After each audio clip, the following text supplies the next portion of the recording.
Juni 1941. Die Wehrmacht greift die Sowjetunion an. Für Hitler das Zentrum der jüdisch-bolschewistischen Weltverschwörung. Von hier aus will er weiter vorstoßen bis in den Nahen Osten.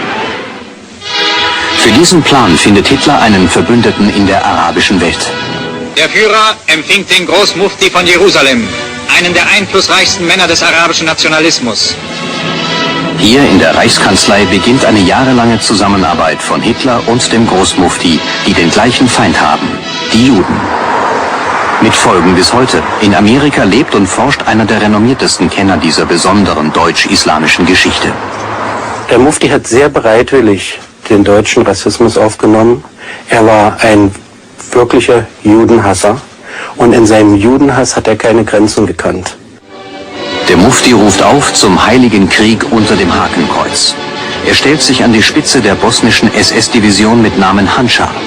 Zvonimir Bernwald ist einer der letzten noch lebenden Soldaten dieser Einheit. Der Großmufti kam Anfang 1943 nach Zagreb, nach Sarajevo, Banja Luka und hat schwer Propaganda gemacht für die Handschar-Division. Die muslimischen SS-Soldaten sollen auf nationalsozialistischen Kurs gebracht werden. Zu Schulungszwecken kommen sie nach Potsdam. In einer Villa aus ehemals jüdischem Besitz verbreitet der Mufti seine muslimisch-nationalsozialistische Gesinnung, mit dabei als Übersetzer Zvonimir Bernwald. Und der Großmufti hat das irgendwie vorgegeben, wo sind die gemeinsamen Berührungspunkte zwischen dem Nationalsozialismus und Islam allgemein.